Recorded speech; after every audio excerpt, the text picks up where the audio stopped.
What is up, YouTube? It's Kingfisher745. And yes, you all know it, but there is a new PvP season.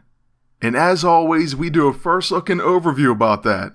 So we're just going to check that out and come up with some of our first thoughts on these rewards, including the two new characters you can get.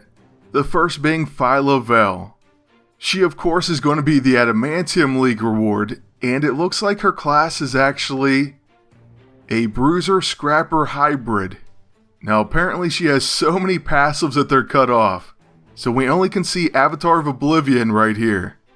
Immune to Demise, Despair, and Doom. Now that's starting off pretty strong, I have to say.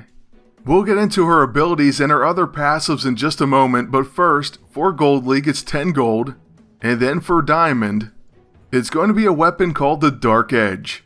This is an adamantium weapon, so attacks ignore the defense stat, but they do not bypass shields. It applies pressure points on allies when used. Not a huge fan of that. Causes internal bleeding on the enemy.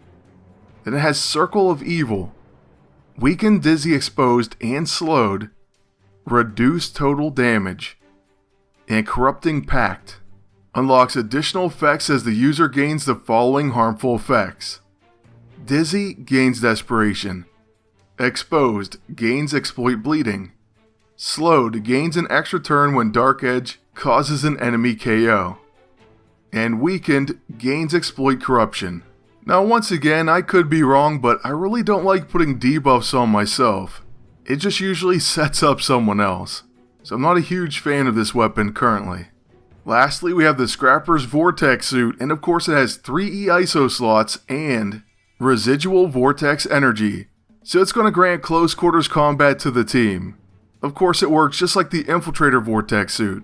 This is certainly nice and I won't mind getting it, especially because I don't have a 3 E-ISO costume for a Scrapper, but it's certainly not one of the main ones I want. The other big thing though for this season is of course a new lockbox character, and right away they give us a task. Week 1 can get us 30 Supreme Lockboxes. You just have to fight 15 PvP battles and win 5. Also, for your first 5 daily wins, you'll get 5 Lockboxes. And a chance for more on the roulette. And by the way, if you didn't know, the synthetic cube is on the roulette, so you can win that. That's a pretty huge deal, and I wish everyone that needs it the good luck to get it. Now the only thing really left to do for this first look is to check out both of these characters, Martyr and Ronan, and we'll see what all they have to offer. Now don't worry, I'm going to have a lot of coverage in this PvP season. Team ideas, probably the adamantium process coming back, and more. I'll do what I can to try to help you get this hero. But why is Phyla-Vell worth getting? Well, just check her out. She of course has Avatar of Oblivion, incredible right there. Then she has Energy Conduit, high chance to protect allies from energy and magic attacks, both of them, and she'll negate the damage of the attack. Also, attacks protected this way are countered, attacking all enemies and applying melt armor and internal bleeding. That's going to make you kinda scared to even use energy and magic attacks. Incredible, but she's not done yet. Trained on Titan says counts as Scrapper and Bruiser. Then she's a Guardian of the Galaxy, so high chance to interrupt follow-ups and counters when paired with another Guardian. This should make for some very interesting team-ups. I can't wait to bring back the Guardians. But finally, she has Martyr, guaranteed to survive being KO'd once and restored to 100% health. Then it removes all harmful effects when restored by Martyr, and takes 2 actions every round after being restored. That's just amazing. Without even looking at her abilities, she is going to be well worth trying out. Honestly, I can already tell this character has the tools to succeed in PvP. But hey, we have to check out her abilities. So for her level 1, it's Death's Edge. It has Brutal Strike and Deadly Crits, a sick combination, plus Pain, which is a great damage increase these days. 15% stacks up to 5 times. And Internal Bleeding. You can't stop it, you can't get rid of it. That's just her level 1. So I assume her follow-up and counterattack will be this ability. That right there is shaping up to be incredible. But for her level 2, she has Death Plunge. It has Brutal Strike and Deadly Crits. It also causes Doom, Mangle, so unable to use buff and heal abilities. That could come in really handy. And it causes Despair. Remember Cloak and Dagger? I'm kind of getting that type of excitement with her. Seriously, I think she's a must win. A Protector may get a little bit in our way though, we'll have to see about that. On to her level 6, I'll Teach You Pain. This is an AoE quick action that causes Demise, so Doom immediately triggers, Dark Forces, which could be Apprehension, Bane, Dark Void, Doom, Falter, Sin, and Shadowgraft. Then it has Agony. Suppresses most effects that prevent or remove debuffs. And that's on everyone. That's not all though, she'll give you Skittering Darkness to your entire team.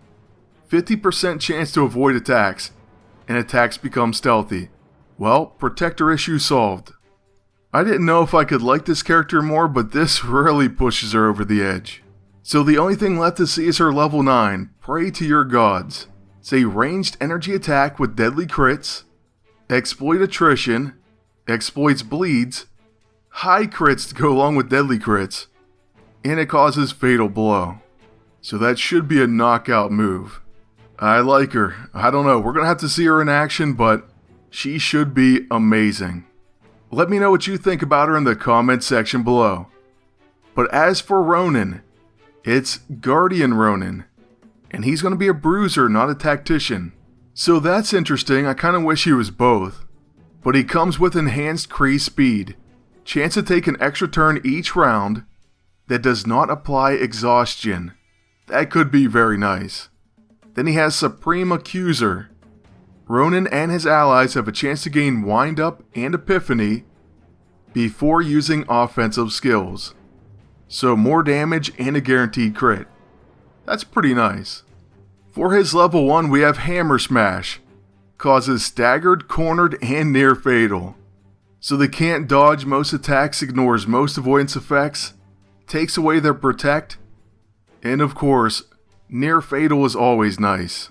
So his level 1 starting out pretty well, but next we have Cosmic Wave. An AoE energy attack that causes pressure points and a 30% chance to stun. Well, that's a decent setup move for Paragon Exploiter, but it is a little underwhelming.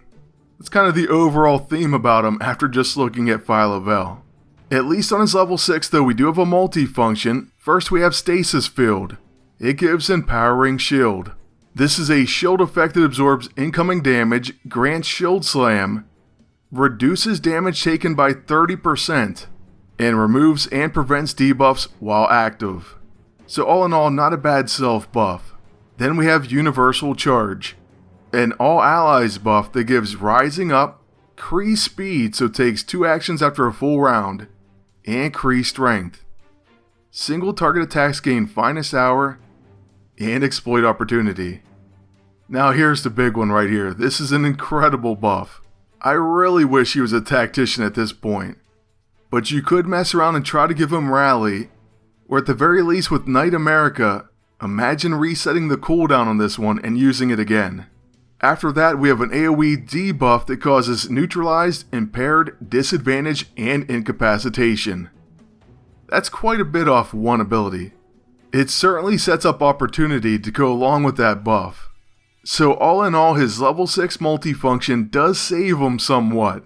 Definitely makes him more interesting. But as for his level 9, it's Sudden Judgment. This is an AoE catastrophic melee hit. It also has deadly crits and Paragon Exploiter.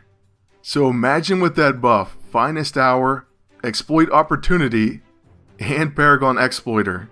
That's going to give us a lot of different team-ups, and it's going to cause this to maybe be an AoE one-shot, if set up properly. Not bad, so let me know what you think about him as well. As for our first look and overview, that's going to be it. So I want to thank you all for watching, ask you to please like, comment, and subscribe. Then until next time, good luck, and take care.